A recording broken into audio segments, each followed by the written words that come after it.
Ayan nga po guys, for today's video guys, magluluto po tayo ng ating ulam for today. Ang ating ulam for today is masarap guys, may sabaw din po. Sakto sa tamang panahon at tamang panahon ang luluto po tayo ng tinolang manok dahil may nagbigay na lang po sa ating kumpara at binigyan po tayo ng manok para may pangulam tayo for today. Thank you sa sponsor natin ng manok guys. Thank you. So ayun na po, naka-ready na po ang ating laki. Ayan na po, siyempre kailangan natin magpainit muna ng ating kaserola. Sa kaserola na po magluto para maganda-ganda ang laban guys. So siyempre pag mainit na, maglagay na po tayo ng mantika. Mantikang galing sa baba. Mas madulas pa pag ikaw ay umapak. So ayan guys, naglagay na ako ng mantika. Painitan lang natin yan saglit. So ilagay natin yung mga ating ingredients. Siyempre number 1 yan, pag manok, siyempre kailangan natin ng luya. Ayan na, naka-ready na po yan na himas-himasin na yan po, di ba? Ready na po lahat yan guys. So salpak na natin, salpak ang ating ulam. So ayan guys, pag mainit ang mantika, ilagay na natin ang ating luya, bawang, sibuyas. Pinagsabay-sabay na natin yata ilagay ito para mabilisan ng luto to dahil nagugutom na naman daw sila. So ayan guys, ayan, pag uminit na yan, ready to serve na yan. Ayan guys, ilagay ko na lahat yung ating mga main ingredients na pampabango ng iyong katawan. Andyan na ang luya, sibuyas sa bawang guys. So mix lang natin guys para huwag na natin kailangan toasted pa, maluto lang ng konti, mag golden brown. So pwede na yan guys. So haluin lang. So pag mga ganyan manok, huwag na ka maglagay ng maraming mantika guys, konti lang. Para yung manok, lalo pag mataba ang manok guys, nako sigurado magmamantika ka at ikaw ay mamamantikahan na. So ayan guys, ayan ang ating chicken. Ayan ang chicken guys, binigay ng ating kumpare. Ayan na, so ilagay na natin, nahugasan natin yan guys. So ilagay na ang manok. Ayan na, magisa na ng magisa.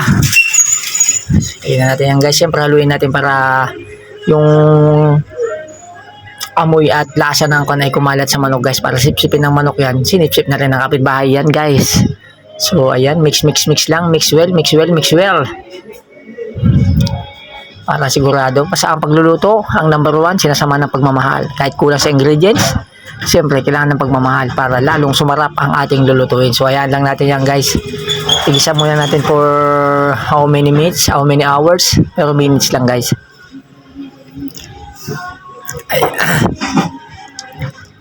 Oh, dahil nagugutom na naman daw sila, nag-request sila ng may sabaw sa malabig na panahon. Eksakto, tinola ng kapitbahay. Dahil yan ay sponsor lahat. Ayan guys, so hintayin lang muna natin siyang kumulo. Ayan guys, nakita nyo, yan na, nagluloko na.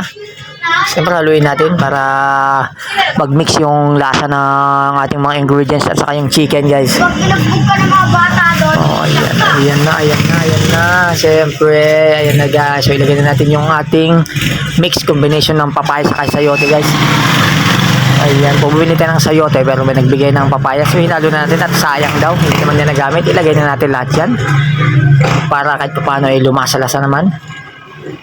So nilagay na nga ni Manong ang kanyang papaya at sayote ang nilagay guys. Ayan po yung ating ingredients for today, ang ating sahog. Ayan guys.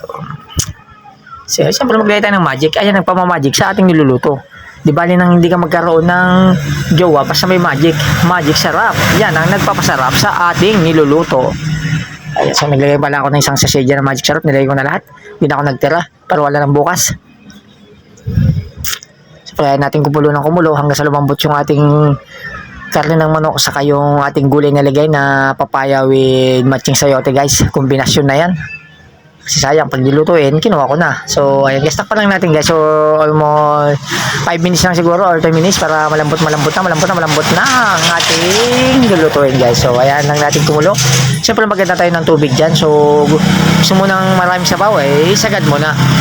Kasi minsan magkukulang sa sabaw, so dinagdagan ko na, pinuno ko na para isang lagayan lang ng sabaw. O ayan guys, tinagay ko na. Siyempre halu-haluin lang natin.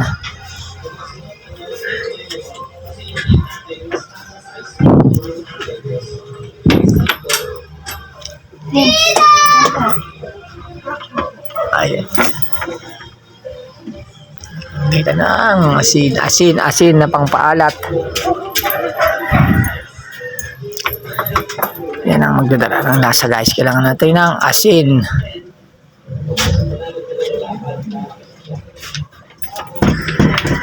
Halu-haluin lang natin para kumalat yung lasa. Wala kasing tayong patis, so asin ang nilagay ko guys. So konti lang para matansya natin yung lasa. Di bali ng matabang, wag lang maalat. Kasing alat ng puwet mo. Ayan guys, so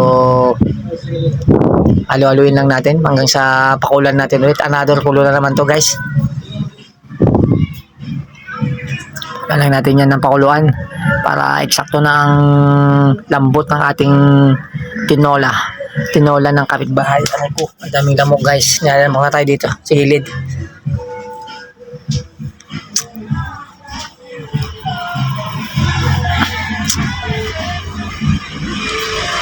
So ayan na hintayin lang natin kumulo para ayan, syempre magbigay ng additional aromatics ang chicken cubes. Mas masarap kasi pag may chicken cubes para lalong lumasang chicken. Kaya nag-add talaga ako pag basta yung manok o kaya pork, pwede maglagay talaga para pangdagdag kasilasan yan eh. Kaya mas maganda pag maglagay talaga tayo. So naglagay lang ako ng isang chicken cubes para medyo pampadagdag ng lasa. So haluin lang natin guys para kahit paano pag kumulo at yung lasa ng ating niluluto ay kumalat na at umabot na naman hanggang kabilang isla guys. So kaya lang natin kumulo ng kumulo. Medyo hindi ko muna tinakpan para hindi po aapaw yung sabaw dahil po na parami yung sabaw natin. So ayan guys, kumukulo na ng kumukulo. So palambutin lang na palambutin at maya maya ay nakumakahigop na naman tayo ng sabaw sa malamig na panahon guys. So ayan. So hindi ko siya tinakpan, nakita nyo guys, kasi nga pag tinakpan natin aapaw yan kasi nga kumukulo yan eh. Tapos ako tayo dinamihan ko kasi ng sabaw talaga para hindi na tayo mag-a-add. So kaya lang natin siya kumulo ng kumulo.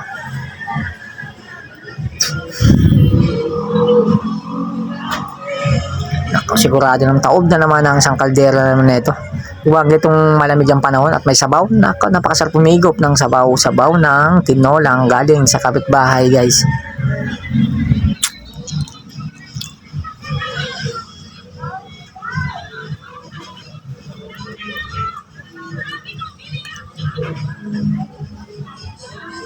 So pakulan lang natin siya ng pakuluan. So siyempre ganun yung kita nyo, galit na guys. Ayan na, galit na. Tingnan natin kung malambot na yung ating sayo, ating papaya. Medyo matigas pa konti guys, konti pa natin palambot pa to. Pero man yung iba na gusto nila medyo hindi po durog po ang kadi. Minsan kasi pag nalampas ay mag-overcook yan kasi mas maganda yung medyo hindi masama matigas, yung sakto lang talaga. Huwag lang ma-over kasi pangit, diba? So naglagay pa nga ako ng konting bechin lang para sakto lumasa na yung Ajinomoto. Tak mo lang ng konti, huwag masobran baka mahilo, pati kapitbahay mo mahihilo na rin sa amoy guys. So konting bechin lang, dahil naglagay natin ng magic kanina guys. So haluin lang natin ng konti. Ayan na, baka pwede na, yan na. So konting halo pa guys. So siyempre meron pa tayong panghuling ilalagay dyan. Nakalimutan ko pala bumili ng ceiling green guys kanina. So hindi natin nalagyan ng ceiling green na.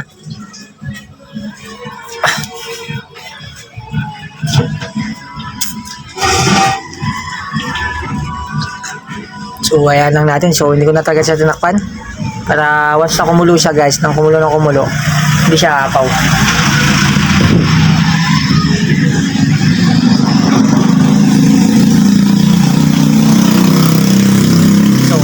Natin main event guys, dinami ako ng malunggay sa kadaw ng sili, pinagsama ko na dahil ito yung talaga pang huling ingredients natin dahil saglit lang to, konting kulo lang to, luto na kaagad. Ayan yung iimbabaw natin, tignan nyo guys, umaapaw na yung ating niluluto. Ilagay ko na yung ating malunggay with dahon ng sili. Ayan, tignan nyo naman, umapaw na. Ayan, napakasarap na dahil po sariwang mga gulay na nilalagay guys. So takpan lang natin saglit para maganda yung kulob na kulob yung kanyang init. Para pag ahon yan ay nako, pwede na to guys. Andy rice na naman to. Sigurado yan.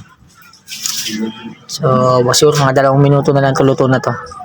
Kasi naman natin kailangan na i-overcook yung ating gulay na dahon-dahon dahil saglit lang to. Ayan, no? Tignan nyo guys. Ayan, no? Nako!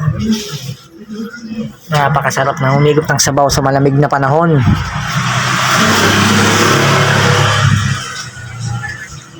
Oh, ayan guys. Tignan mo. So, konti lang to, malapit na maluto to guys. Kasi nagugutom na talaga sila. Nagugutom na daw sila. Kaya ayan, konti na lang to, maluluto na yung ating tinola. Tinolang manok na galing sa kapitbahay.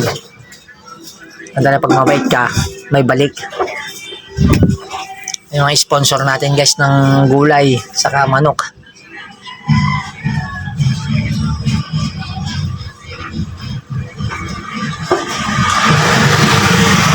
Ako, ayun na, maluluto na guys. Konti lang to, maluluto na yung ating ulam for today. Tinolang manok.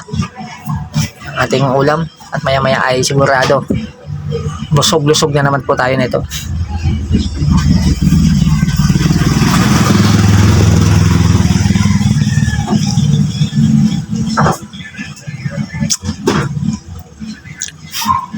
So, ito nga guys. Pwede na to guys. Yung ating ulam. Luto na to. Ayan na talaga, final na to guys, luto na.